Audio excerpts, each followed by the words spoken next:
exciting. Right. Well, good afternoon, everyone. Thank you for joining us today to make this special announcement. We are thrilled that today we have joining us our Governor Tim Walz and Lieutenant Governor Peggy Flanagan here. And this is the first time they've joined us, but we're really excited about our announcement today. I will welcome them up to the podium. All right. Well, thank you, Commissioner, and thanks for everybody coming out. We know it's an exciting day. We're out here to hear our Name the Snowplow contest, which has tried to be copied by other states but never replicated. Minnesotans vote in huge numbers for these that you see in front of you. Thousands and thousands of Minnesotans come up with incredible creativity. You're going to get to hear about each one of them. You see Barbie's Dream Plow behind me, which I'm going to get the opportunity to ride in. I will say, Lieutenant Governor, I'm a little partial to the You're Killing Me squalls, which is wonderful reference to Sandlot. But this is a great opportunity for Minnesotans to engage. I'm really here, though, for the folks standing behind us to thank them. We have 800 snowplow drivers, or excuse me, 800 snowplows with 1,600 drivers. When they're out during storms, they're the folks that are out there 12-hour shifts doing 200 miles or more, taking the shift off, coming right back on again. And Minnesota, with the help of these folks, the State Patrol, and Minnesotans showing some caution, we consistently rank as a top 6 or 7 state in terms of road safety and continuing to move up. So this gives us an opportunity to have a little fun with the naming of these snowplows, but it also lets us highlight we've got a lot of road miles to cover. We're in a climate that can swing wildly, as we're even experiencing today, but these folks behind us, these drivers, it's at the very worst times and the most dangerous times when your loved ones are trying to get home, or you're trying to get somewhere you need to, or emergency vehicles need to move. These are the folks that simply get it done. So these pieces of equipment, critically important. The drivers are the ones that really make it happen. So, Commissioner, we're grateful. We're grateful to keep Minnesota's roads in the best condition we can, making sure that we're cleaning them, making sure we're using the best technology. And now we have 8 more great names. So I know, yeah, they're good. Beyond Slay? I'm guessing that. Well, I'm glad to then introduce our Lieutenant Governor, Peggy Flanagan. So there you go. You see what I did there? That was really good. That was really good. Yeah. That was really good. I know it's hard to pay attention over here when everyone is furiously trying to write down all of these names. I love it. I have had friends reach out to me from all across the country who are like, is this real? And I was like, you're damn right it's real. We're Minnesotans. This is who we are. So real, in fact, that I decided to coordinate my earrings with the name of this snowplow today. If you can see them, they're Barbie earrings. So Madeline Albright had her pins. I have my earrings. So Barbie's Dream Plow right behind us, very exciting. And I'm also excited for the first time to announce that there is a native name that is part of our snowplows, and it is the Dakota word for snowplow, Waipahinte. Waipahinte. I am not Dakota, I am Ojibwe, so please forgive me if I didn't get the pronunciation correct, but it's Waipahinte. And so just super exciting that we're able to incorporate the Dakota language into our snowplows as well. I'm grateful to be here to announce these names, to just build some excitement around our snowplows, but also around the incredible work that our snowplow drivers do all of the time here in Minnesota. You know, the governor said it, and I just want to amplify, his remarks that the work that these folks do day in and day out is critical to our way of life here in Minnesota, to public safety. And really, when we see this plow behind us and we talk about the ability to clean 3 lanes at one time, it's incredible and just a good reminder to give these guys the space that they need to work, to be strategic when you are driving, to keep that good distance, know that their job is to keep us safe, and we in turn have a responsibility to them to keep them safe as well. So grateful for their incredible work. They're doing their job.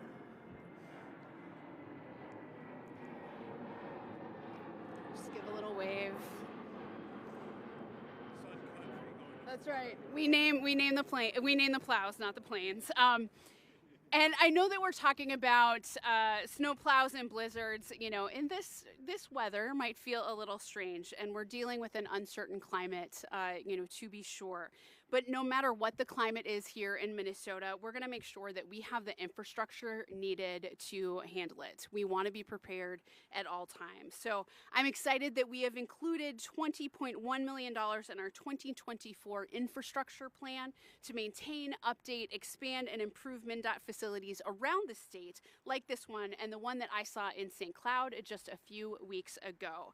So that way, when the snow returns, and it will return, we are ready to ensure that you are getting to work and to home and to school and to everywhere you go safely. So thank you so much for all the good work that you all do.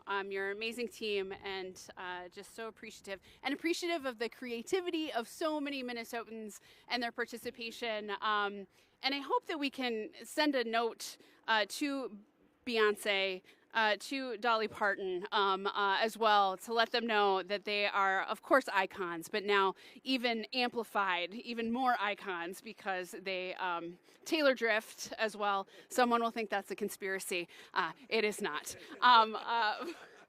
But thank you so much. And Commissioner Daubenberger, I'm going to invite you back up.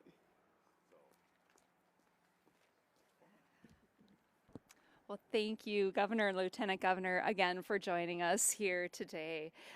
We have at MnDOT so much fun with this snowplow naming contest each year, but really we do hope it draws attention to our winter operations and ultimately improves safety on our roadways. And as our governor mentioned, we have more than 1,600 dedicated snowplow drivers, or as we call them at MnDOT, snow fighters, across the state doing hard work to keep you safe.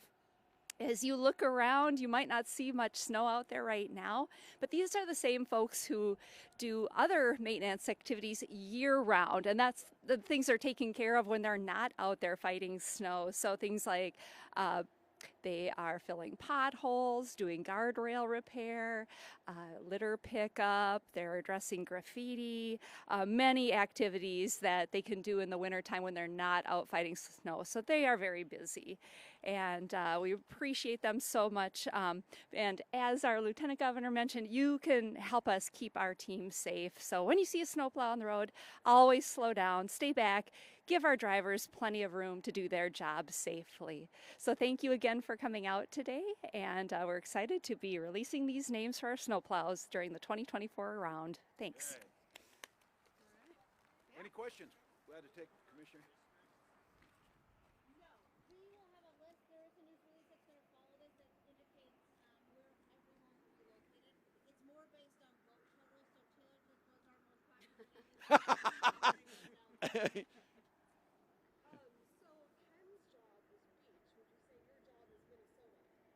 Pardon me?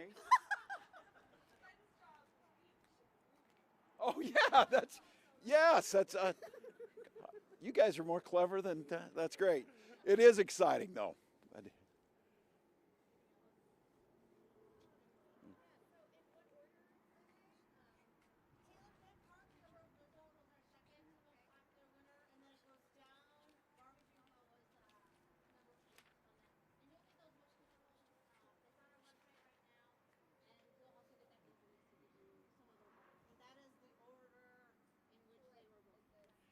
And did I hear since 2020 we had over 50,000?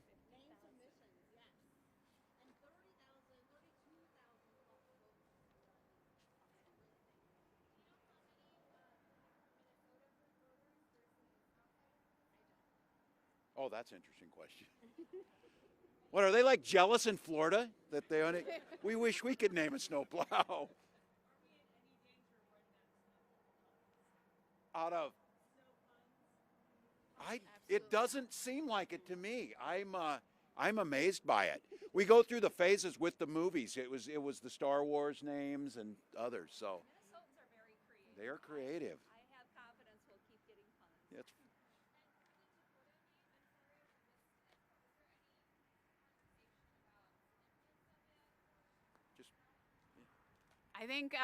I think folks just submitted it, and every year there have been Indigenous names that have been proposed. I'm excited that this year it got the votes, and I think it's the first year. Yep. So I think it's really powerful. Next year, fingers crossed, we'll get a Ojibwe name in there some year. Thanks for coming out, everybody.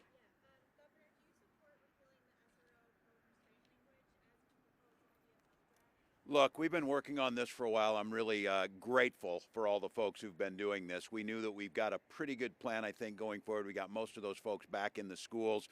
Folks are more comfortable with where it was at. I think the legislature this year will probably get something early in the session, and at that point in time, I'll see what they come up with. But I'm confident we'll get this thing figured out.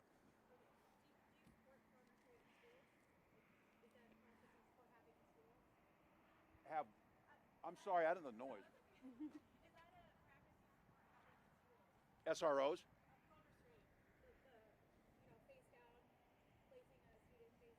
Oh, no.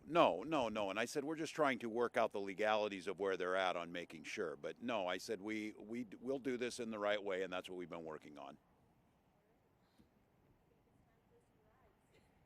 We're going to go riding this. Thank you all for coming out. Thank you. Grateful. Thanks so much.